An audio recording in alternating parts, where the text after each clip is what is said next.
BJP मुसलमानों की नफरत पर जीतती है और मुसलमानों के नाम निहाद मसीहा मुसलमानों के 90% ज़्यादा वोट हासिल करते हैं, मगर फिर भी इस ऐवान के दरवाजे नहीं खुलते मुसलमानों के लिए और सिर्फ 4% मुसलमान जीत कर आते हैं। डंके की चोट पे जालिम को बुरा कहता हूँ, मुझे सूली से न जिंदानों से डर लगता है। मैं उनके बारे में बोल रहा हूँ जिनके बारे में वज़ीर आज़म मोदी ने कहा था कि घुसपैठी है। मैं उन बेटियों और माओं के बारे में कह रहा हूँ जिनके बारे में मोदी ने कहा कि ज़्यादा बच्चे पैदा करते। मैं उन मासूम नौजवानों के बारे में कह रहा हूँ जिनको मॉब लिंचिंग के जरिए मारा जा रहा है। मैं उन बेजुबान माँ और बाप के बारे में बोल रहा हूँ जिनकी औलाद आज इस हुकूमत के गलत कानून के चक्कर में जेलों में सड़ रहे हैं। बीजेपी मुझे गायब करना चाहती है और दीगर हिज़्ब इख्तिलाफ की पार्टियां के लिए मेरा वजूद सिर्फ वोट डालना और अपनी खबर में जाकर सो जाना है। हुकूमत की तरफ से लाए गए इस रेजोल्यूशन की मुखालिफत में बोल रहा हूँ और मैंने अमेंडमेंट्स भी दिए हैं प्रेजेंट एड्रेस के लिए। और चेयरमैन साहब, आप उर्दू को जानते हैं, किसी एक शायर ने शायद बरसर इख्तिदार जमात के लिए ये शेर कहा होगा कि उसूल बेचकर मसनद ख़रीदने वालों, निगाह अहले वफ़ा में बहुत हक़ीर हो तुम, वतन का पास तुम्हें था ना होगा कभी कि अपने हिर्स के बंदे हो, बेज़मीर हो तुम, इज़्ज़त नफ्स किसी शख्स की महफूज नहीं, अब तो अपने ही निगहबानों से डर लगता है, डंके की चोट पे जालिम को बुरा कहता हूँ, मुझे सूली से न जिंदानों से डर लगता है। मोहतरम चेयरमैन साहब, मैं आज इन लोगों की तरफ से बोल रहा हूँ जो दिखते तो हैं, जिनके बारे में बात तो होती है मगर उनकी कोई नहीं सुनता। मैं उनके बारे में बोल रहा हूँ जिनके बारे में वज़ीर आज़म मोदी ने कहा था कि घुसपैठी है। मैं उन बेटियों और माओं के बारे में कह रहा हूँ जिनके बारे में मोदी ने कहा कि ज़्यादा बच्चे पैदा करते।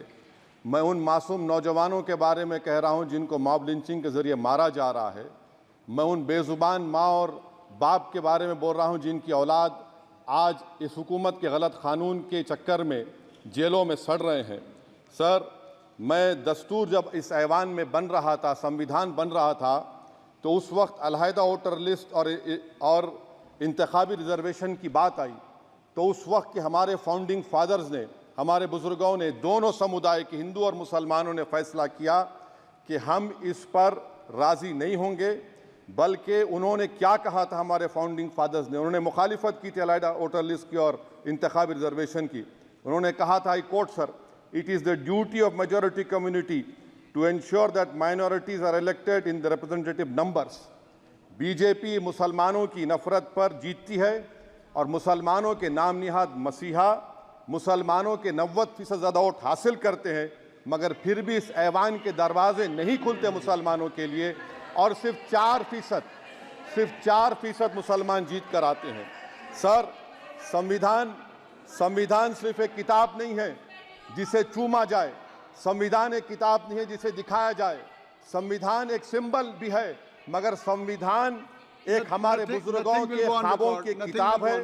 हमारे जमहूरियत को हमारे बुजुर्गों ने इस तरह समझा, हमारे फाउंडिंग फादर्स ने इस तरह जमहूरियत को समझा कि इसमें हर समुदाय और मजहब और समाज के मानने वाले लोगों की राय को शामिल किया जाएगा इस मुल्क को चलाने के लिए, मगर इस ऐवान में सिर्फ 4% मुसलमान जीत कर आते हैं। मैं संविधान से जो मोहब्बत के दावे करते हैं उनसे कहूँगा कि कभी उठाकर पढ़ो कॉन्स्टिट्यूएंट असेंबली डिबेट्स में कि नेहरू ने, H.C. मुखर्जी ने, सरदार हुकुम सिंह ने माइनॉरिटीज़ के बारे में क्या कहा था।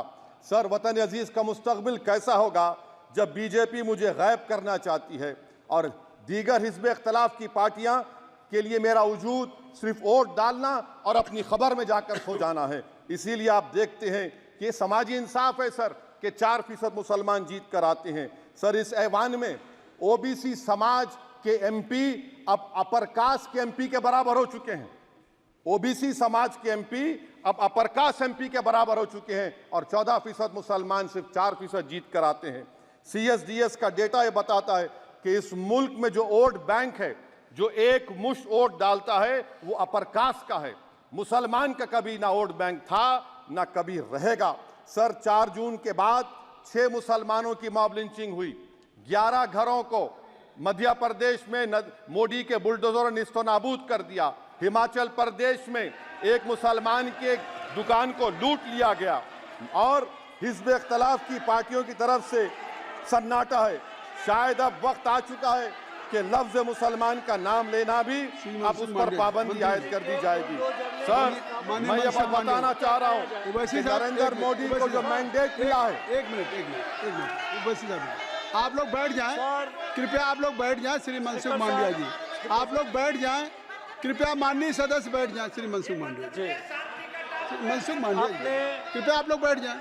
अपने प्रारंभिक कृपया आप लोग भाषण बैठ में जाएं, माननीय आप लोग बैठ जाएं। माननीय सदस्य ने माननीय सदस्य बैठ जाएं। माननीय सदस्य ने अपने प्रारंभिक भाषण में जो शब्द प्रयोग करा है उसको ऑथेंटिकेट करा जाए।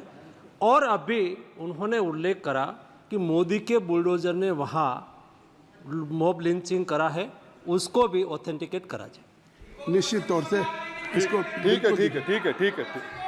ठीक है। ओवैसी साहब, जब भी कोई बात नहीं सर, आप चेयर पर बैठे हैं जी, इसलिए आप मंत्री जी को पेट में दर्द हुआ, माशाल्लाह, शुक्रिया उनका। नहीं, तो सर मैं ये मंत्री बोल की रहा था, जवाबदेही है ये अरे ये नहीं, मंत्री इससे की बुरी बात क्या है? पेट में दर्द हो सकता है। वो दर्द ये सब ठीक अच्छा, है। दर्द हुआ, चलिए दर्द हुआ, दिल का दर्द हुआ। तो सर, जो नरेंद्र मोदी को मैंडेट मिला है वो सिर्फ और सिर्फ मुसलमानों की नफरत पर हिंदुत्व की वजह से मिला है। I would like to say it is not Modi's in dock but every single person voted him despite his anti Muslim voice. And I would like to tell the opposition parties, this is not a moral victory for you, this is a victory of majoritarianism. Everyone should contemplate and do introspection. Why is it that the OBCs and the upper caste are getting their due representation? Why are the Muslims not getting? Are we here only to vote for you and not to get elected? If that is the case, please tell us that we are only here to vote for you. Sir, आज भारत के आधे नौजवान बेरोजगार हैं और रोजगार की तालाश, बेरोजगारी का आलम यह है सर कि मोदी सरकार के 5 साल में 75 लाख एस्पिरेंट्स की जिंदगी बर्बाद हो गई, 6 पेपर लीक हुआ। बेरोजगारी का आलम यह है सर कि रशिया जा रहे हैं, वहां जाकर अपनी जानों को दे रहे हैं। बेरोजगारी का आलम यह है कि नरेंद्र मोदी रोजगार का कैंप चलाती है नौजवानों के लिए कि तुम इजराइल में जाकर काम करो, उनको कैनन फॉडर बना रही है ताकि फलस्तीनियों की जायदादों को हड़प कर सके। ये भी कंक्लूड मैं, अरे सर मेरा टाइम है। कहाँ टाइम है सर? आप ये टाइम ले लिए मेरा। सर मैं 2 मिनट दीजिए। ये विश्वगुरु की पॉलिसी है। इजराइल को 27 टन हथियार जा रहा है। 9 मिलियन भारत के लोग गल्फ में काम करते हैं, क्या असर पड़ेगा? 47,000 इजरायली फलस्तीनी मार चुके हैं। क्या है हमारी पॉलिसी सर? क्यों हथियार दे रहे हैं? सर नस्लकशी हो रही है। सदर जमहूरिया के खुतबे में राष्ट्रपति के सर मैं उसी पे बोल रहा हूं सर, उसमें लिखा हुआ है फॉरेन पॉलिसी के ऊपर, आप पैराग्राफ नंबर 25 देख लीजिए। सदर जमहूरिया में सैचुरेशन अप्रोच है। क्यों नहीं मोदी सरकार माइनॉरिटीज को तीनों स्कॉलरशिप को डिमांड करती है सर, उसको आपने बजट कम कर दिया। सर बनारस का बुनकर 18 महीने से मंडी का शिकार है, सूरत और बेंगलुरु जा रहा है। सर आखिरी बात कंक्लूड कर रहा हूं, आखिरी बात सर, पनून केस में निखिल गुप्ता, मोदी ने कहा था कि हम घर में घुसकर मारा, तो निखिल गुप्ता को किसने ऑर्डर दिया था पनून को मारने का? अगर नहीं दिया तो उसको बचाइए, और अगर दिया नहीं तो फिर उस पर पीएमएलए क्यों नहीं लगाते? और सर समाप्त करो। कमेटी बनाई आपने, उसका क्या हुआ? सर हम एससीओ को नहीं जा रहे। सर मैं आपको बता रहा हूं कि मैं अपनी इस तकरीर को टीपू सुल्तान की नजर, सुनिए सर, अब हो गया खत्म कर रहा हूं सर। मैं अपनी तकरीर को टीपू सुल्तान की नजर कर रहा हूं। ये टीपू सुल्तान की फोटो है, क्या आप इससे भी नफरत करेंगे? सर ये संविधान में टीपू सुल्तान की फोटो है जिस पर वल्लभ भाई पटेल ने साइन किया, श्यामा प्रसाद मुखर्जी ने साइन किया। ये आपकी नफरत है सर। आखिर में मैं अपनी बात को खत्म कर रहा हूं इस शेर पर कि क्या दिन दिखा रही है सियासत की धूप छांव, जो कल सपूत थे वो कपूतों में आ गए, थे इस कदर अजीम के पैरों में ताज थे, इतने हुए जलील के जूतों में आ गए। बहुत बहुत शुक्रिया सर।